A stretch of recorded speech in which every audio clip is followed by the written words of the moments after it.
बिस्मिल्लाहिर्रहमानिर्रहीम। अल्लाह ताला के फ़ज़ल करम और शुक्र के बाद आज की गुफ्तगू का आगाज़ करते हैं। मैं हूं काशिफ़ अहमद आपकी खिदमत में आम आदमी की बात के साथ हाज़िर। आज की गुफ्तगू हम दो अजीम सहाफ़ियों के दो ट्वीट से करेंगे। ये स्क्रीनशॉट मैं आप लोगों के सामने शेयर कर रहा हूँ। ये दो अजीम सहाफ़ी हैं जो हमेशा से पाकिस्तान की सियासत में अपनी सहाफ़त की वजह से मशहूर रहे हैं। कंपनी बहादुर के ये हमेशा से फ्रंट मैन रहे हैं। जो भी बात कंपनी ने कहनी होती है इन्हीं को हुक्म दिया जाता है और ये अपनी बात बड़े मौसर अंदाज में अवाम के सामने पेश कर देते हैं। आज इन्होंने दो ट्वीट किए, बहुत अहम तरीन ट्वीट है। पहले हम सुहेल वड़ाई साहब की बात करते हैं। उन्होंने कहा कि वो ईमानदार हैं, वो बेहतरीन हैं, वो दयानतदार हैं, वो जनरल कियानी की तरह नहीं हैं। वो उसे आप समझ चुके होंगे कि ये वो कौन हैं। वो मुल्क को बदलना चाहते हैं, वो पाकिस्तान की मईशत को बदलना चाहते हैं, बेहतरी की राह पे ऊपर गामजन करना चाहते हैं, इसलिए वो ये सब कुछ कर रहे हैं। ये सुहेल वड़ाई साहब का ट्वीट है। अब दूसरा ट्वीट जो है अंसार अब्बासी साहब का ट्वीट है। उन्होंने कहा कि इमरान खान अपने 9 मई के वाक़यात के ऊपर खड़ा हुआ है। उसने जो आर्टिकल लिखा है इसका मतलब है कि उसको कोई खौफ, कोई डर, कोई पछतावा नहीं है। 9 मई को जो भी हुआ, जिन लोगों ने भी किया, इमरान खान उनके साथ खड़ा हुआ है। आज भी वो उस काम के ऊपर, उस मौक़िफ़ के ऊपर डटा हुआ है। उसने बल्ले को एक बला बना दी है। अब ये बला जो है वो सबको चिमटी हुई है। बल्ले के नाम से, खौफ से लोग डर डर कांप रहे हैं। अब नून लीग को समझ नहीं आ रहा, वो चुप साध के घर में बैठी हुई है। उसकी तरफ से कोई हरकत नहीं, कोई जलसा नहीं, कोई बात नहीं, कोई दलील नहीं, कोई सियासत नहीं। वो गली मोहल्ले की सियासत नहीं कर पा रही। वो खामोशी से घर में बैठी हुई है और उसकी ख्वाहिश है कि वो उसे पकड़कर वज़ारत उस्मा के ऊपर बैठा दे। यही वो पाकिस्तान के अंदर सारा कुछ काम करवा रहे हैं। ये इन दोनों अजीम सहाफ़ियों का मानना है। बात ये है कि ये लोग अब पाकिस्तान तहरीक इंसाफ के बल्ले के निशान का सामना नहीं कर सकते। पेशावर हाई कोर्ट ने जो फैसला दिया कि बल्ले का निशान तहरीक इंसाफ को वापस कर दिया जाए, अब इससे नून लीग की नींदें उड़ चुकी। उनके जो उम्मीदवार हैं उनकी लिस्ट सामने आ चुकी है। इसके ऊपर भी बहुत सारे मसाइल हैं।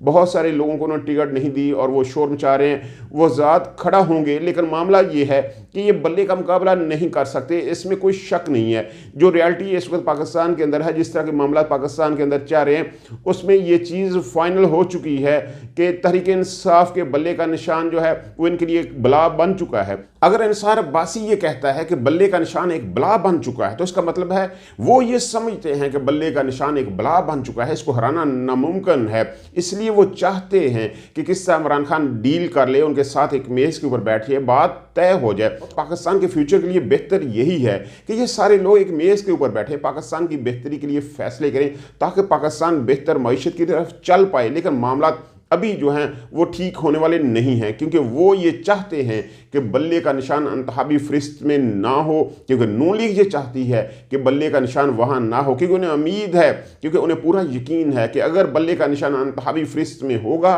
तो उन्हें वोट नहीं पड़ेगा। जिस तरह अवाम का रद्द अमल है, जिस तरह अवाम सोच रही है, ये अब नून लीग को महसूस हो चुका है कि बल्ले का निशान अगर इंतखाबी फरिस्त में होगा तो उन्हें वोट नहीं पड़ेगा। इसलिए तो वो बाहर नहीं आ रहे, उनके उम्मीदवार अपना पैसा ज़ाया नहीं कर रहे। आपको अभी से कोई हलचल महसूस नहीं हो रही होगी। पूरे पाकिस्तान में तकरीबन 1 माह रह गया है, 1 माह बाद इलेक्शन है, बल्कि 1 माह से भी कम वक्त रह गया है, लेकिन अभी तक पूरे पाकिस्तान के अंदर कोई इंतखाबी हलचल मौजूद नहीं है। किसी भी पार्टी की तरफ से कोई जलसा नहीं हो रहा, सब खामोश बैठे हैं। ठीक है, तहरीक इंसाफ को तो दबाया जा रहा है, उसको तो इंतखाबी जलसा करने की इजाज़त नहीं है, उसके तो वर्चुअल जलसे हैं वो भी रोके जा रहे हैं, इंटरनेट बंद किया जा रहा है, उसको कोई कंपेन करने की इजाज़त नहीं है। लेकिन जिनको फ्री हैंड मिला हुआ है, जिनको लेवल प्लेइंग फील्ड मिली हुई है, जो अब एक पेज के ऊपर हैं, वो भी कोई जलसा नहीं कर रहे, कोई अपनी कंपेन नहीं चला रहे, गली मोहल्लों में जा नहीं सकते, क्योंकि उन्हें अपनी कारकर्दगी का अंदाज़ा है, उन्हें लोगों के गम और गुस्से का अंदाज़ा है कि लोग किस कैफियत में हैं, और जब वो लोग उनके सामने होंगे तो उनके साथ क्या हाल होगा। इसलिए वो डरे हुए हैं। इसलिए उनकी ख्वाहिश है कि वो उठें और उन्हें वज़ारत उस्मा की कुर्सी के ऊपर बैठा दें और बस काम ख़त्म हो जाए। उसके बाद वो आला ईवानों में बैठकर अपने काम करें, अपना माल बनाएं, अपने फ्लैट बनाएं, अपनी प्रॉपर्टी बनाएं, वो सारे काम करें, अवाम के सामने उनको ना जाना पड़े। ये उनकी ख्वाहिश है। कल एक बड़ी ब्रेक थ्रू भी हुई, मज़हर अली अकबर नकवी साहब ने अपनी सीट से इस्तीफ़ा दे दिया। ऐसा नहीं होना चाहिए, पाकिस्तान में ऐसा नहीं होना चाहिए। जब आप डटे हुए हैं अपने काम के ऊपर, आप मौक़िफ़ के ऊपर कायम हैं कि आपने कोई करप्शन नहीं की, जो इल्ज़ामात आपके ऊपर लगाए गए हैं वो झूठे हैं, तो डिफेंड करें, सामने आए।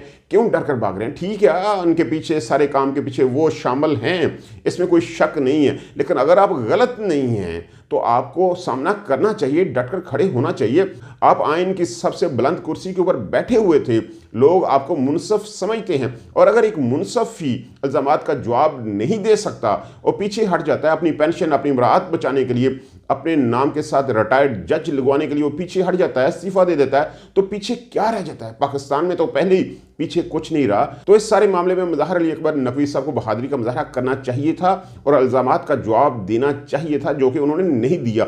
अब इस सारे मामले में मियां दाऊद साहब की बड़ी तारीफ हो रही है कि मियां दाऊद साहब ने ये कर दिया, वो कर दिया, कैसे वो सहाफ़ी थे, सहाफ़ी से वकील बने और वकील से उन्होंने मज़हर अली अकबर नकवी के खिलाफ एक बड़ा केस बना दिया।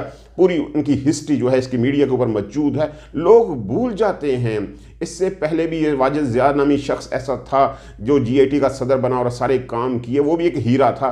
हीरा तलाशना उन लोगों का काम है जो ये काम करते हैं। मियां दाऊद की क्या औकात, वाजिद ज़िया की क्या औकात, ये तो मोहरे होते हैं जो इस्तेमाल होते हैं। अल्लाह ताला आपको सानिया दे, सानिया तकसीम करने का हौसला दे। आपकी मोहब्बतों का बहुत शुक्रिया।